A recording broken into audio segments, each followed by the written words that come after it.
Alright guys, so I just recorded a whole video about this devlog and unfortunately I was using the wrong mic. It was my system mic and the sound quality was terrible and there was random clicks and stupid shit and I didn't want to put it on my channel, so I'm gonna go through this for a second time and hopefully be a little bit more polished, a little bit more condensed and everything.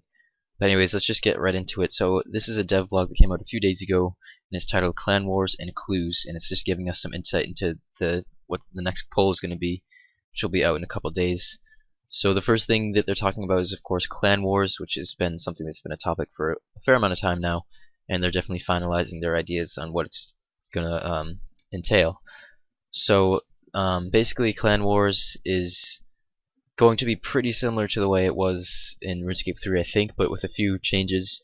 Basically, it's going to have certain fighting modes, not just like the standard, like the portals and everything. So there's going to be King of the Hill, which is where when your team is standing in a certain area, then you gain points, and whichever team has the most people standing in this area, I would guess, probably like guess the points, and whoever has the most points after a certain amount of time wins.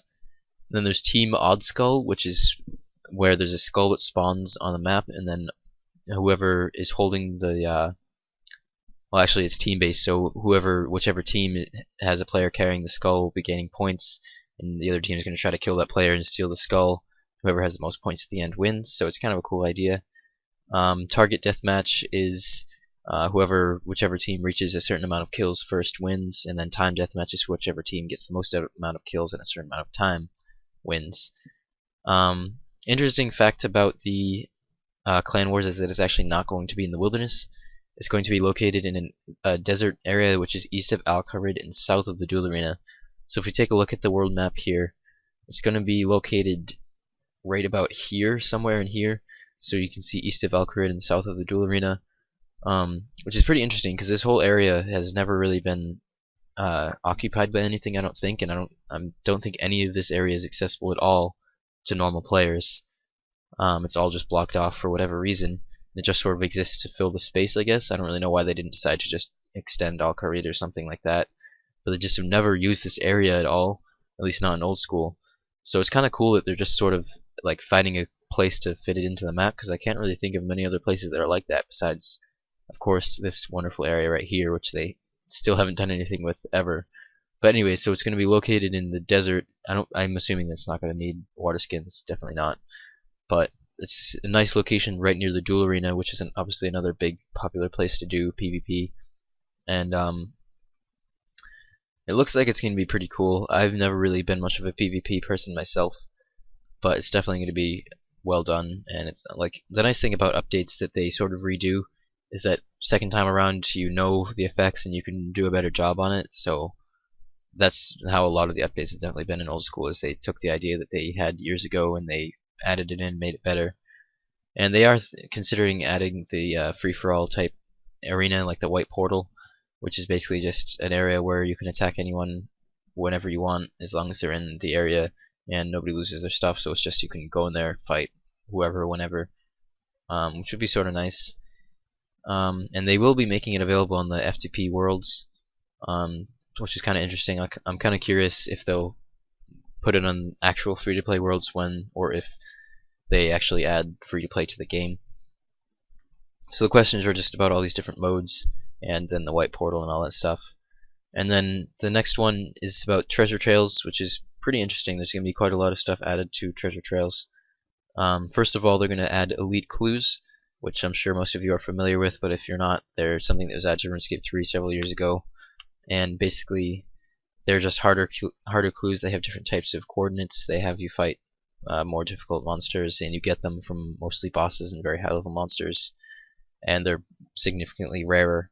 So you get elites much less often, and the loot is just generally better. So you're going to be getting dragonstone jewelry, dragon weapons, planks, high level seeds as just the standard items, and plenty of treasure trail specific items, like I guess probably firelighters and other stupid things, but also some new rewards which they are talking about. So stuff like possibly Bandos Armadyl and ancient sets of the existing god gear, which probably would be like the dragon hides and the rune stuff, which is kind of not really necessary. They were never really that interesting when they were added to RuneScape 3. because they were members, so like none of the free-to-play people were interested in buying the rune stuff, and the other dragon hide was just kind of not really important because it just looked different. But they're also talking about trimmed sets of new armor, like bronze, iron, stuff like that, which would be really cool to see trimmed armors of all different types. That's something I've always been sort of wishing that they had. And same with dragon hides. I never thought the trimmed dragon hides looked that good, but maybe they could do something cool with it. If they put like a red trim on black dragon hide, that might be kind of interesting. It would fit the Slayer cape pretty well. And then third age weapons are a possibility also, and monster masks. Third age weapons could be pretty cool. Just depends what kind of weapons they decide to add, but like a third age staff could be really cool with the third age armor set because it just looks really awesome. I don't know if a third age sword would be really that cool. I think they should think of some kind of more interesting melee weapon than just a sword because there are a bazillion swords. But anyways, the rewards will definitely be cool. And they said they're going to release a minigame reward shop also, which they talked about in poll 14. I don't even remember that, but the shop will offer a coordinate kit that stores your sextant, watch, chart, and spade, as well as you being able to buy elite clue scrolls at a very high cost. So you can actually buy elite clue scrolls using minigame rewards. I guess like Castle Wars tickets and stuff like that. I'm not really sure. But also you'll be able to buy something that stores all of your sextant, watch, chart, and spade, which would be nice for doing clues. And they will be adding new actual clues, like new emote map and coordinate clues, just to regular, like easy, medium, hard clues also, which I guess is alright. I mean, it means that we have to learn new ones, but we're getting new rewards anyways, so that's fine. And I think they are going to be adding some of these rewards to the actual existing clues also. They're pretty unspecific about what the rewards are going to be, but hopefully they'll be more specific in the actual poll so we know what we're getting. Because this is definitely, it doesn't say it's going to be any of this stuff, it just says that people have been sharing ideas and these are some great suggestions they have, but they don't actually say what we're going to be getting definitively. So this is all just condensed into one question: should we add the Treasure Trail expansion as described in the Clan Wars and Treasure Trails blog? Kind of surprised that they put all of this stuff into just one question. It seems like they should ask about like each item as a reward and like whether to add all the different things.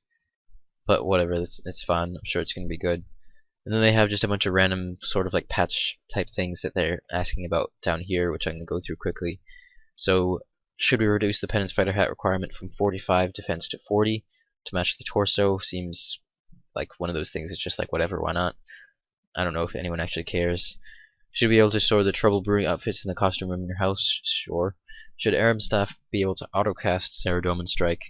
So currently Saradomin Strike is the only god spell that can't be autocasted, so that'll be kind of nice. Probably will pass. And Aram staffs will probably go up in price a bit, which will be good for people to do barrows since they've always been like a crap item. Should you be able to buy gem and coal bags from the Motherlode Mine shop for 100 gold nuggets of gold each? The coal bag will hold 27 coal and the gem bag will hold 60 of each gem up to Dragonstone. So I guess the gem bag could be good for gem collectors, but it only holds 60, so it's not like it's gonna be like for big gem collections. But it could be good even for like crafting, maybe if you're cutting gems, I'm not really sure. And then the coal bag I'm sure will be useful for some people that decide to mine coal. And it just means more time that's worth doing at the Motherlode Mine just to get to unlock some new items, which is nice. Because it's the same thing as the rooftop quartz. Like after you unlock the outfit, there's nothing to do with the points, which I always thought was kind of dumb. Like I think you should be able to trade them in for like experience or something. Like I don't know really, but I think they should work on that, just so it's not like completely pointless to get the marks after. Excuse me, after you finish the outfit. So anyways, the next one is, should you not be able to see options on other players' pets when you click them? I think that should be a toggle, but I mean, yeah, it's kind of stupid that there's like an interact option on everyone's pet when nobody can actually interact with them except the person themselves. Should the prospector's outfit function as desert robes so it reduces the rate your water is depleted in the desert? Definitely would be nice. I personally think that they should make this so that it costs like an extra 10 or like however many golden nuggets per outfit piece to make it so that you can do this, just to increase the playtime a little bit on the Motherlode Mine. But definitely something that I was hoping that they would ask about, because it does kind of suck to be at the quarry and be drinking water super fast. Doesn't really matter if you have humidify, but especially if you don't, then it's gonna really reduce your mining rate and probably not make it worth it, to be honest. Um, should the special attack button indicate whether you have enough energy in your special attack bar to perform the attack with your currently equipped weapon? So, like, if you have 20% spec and you want to use your DDS, then it'll say you can't use it because you need 25% spec, I guess. Which is kind of like, I don't really know why we would need this that much, because it's kind of easy to see where your spec bar is and whether you can spec or not. But if people want it, then why not? I guess it's not like it's a big deal. Should there be a toggle to turn off, on or off the smoke, down the smoke well near pollen niche? That will definitely be nice, because it's kind of annoying to have that smoke circling around your screen, and it makes it really hard to see. Should you be able to disable the warning messages when you're entering the caves for the Cave Kraken and the Smoke Devil boss? Guessing that would be nice for people to do those. I don't have the level to do those yet, and I haven't done Slayer in ages anyways, but I'm sure that would be nice. Should we add a deposit box to the Warriors Guild bank? I guess so, but I don't really see the point of adding deposit boxes in banks, because why would you use the deposit box when you just use the bank? I never understood that, but I guess sure. Should we improve black salamanders by slightly increasing their XP, adding 2 trees, and rearranging the existing trees? I think that this should definitely happen, because black salamanders are kind of dead content as far as actually hunting them. People just hunt a few and then sell them to people who use them, which aren't really that many people anymore anyways, because the trident is just better to use. But that would be good. Like if it's set up right, then they could potentially be like really good hunter XP, possibly even as good as black chinchambas. I don't really know, because red salamanders are really good XP and black salamanders are like more XP per salamander. So if you can hunt them just as fast, then they could be definitely over 100k XP an hour for sure, which would be cool. And should you be able to decide where your attack option should appear on NPCs and other players, you can choose to make your attack option always a left click, always a right click, or have its priority chosen off your combat level. You can change this setting at any time. So this is definitely going to be something that I'm going to vote yes for. Basically it means that like you can move around the attack option on the right click of the person. So like in PvP, you don't have to worry about clan capes and stuff anymore, which is nice for PKers. And for Slayer, if a monster is higher level than you, then you don't have to right click them, which would be really nice. And I guess just PVM in general definitely would be good to have, so I'm going to say yes for that one for sure. Something that has sort of been a problem in RuneScape for ages, and they just never really like addressed it at all. I'm sort of glad that they are addressing things like that. And the last thing is, should items that can be operated when equipped list all of their options in the right click menu? So that's going to be things like jewelry and stuff like that. Like when you're equipping a, like say a Amulet of Glory, you'll be able to right click it and just hit Edgeville instead of hitting operate and then having to click Edgeville in the chat box. So that would be nice for just convenience. It would make rune crafting a tiny bit faster, I guess, because you can just immediately click Edgeville. So I'm going to say yes for that one also. And that wraps it up for this devlog. So quite interesting stuff. I'll link the devlog in the description if you guys want to check it out in more detail.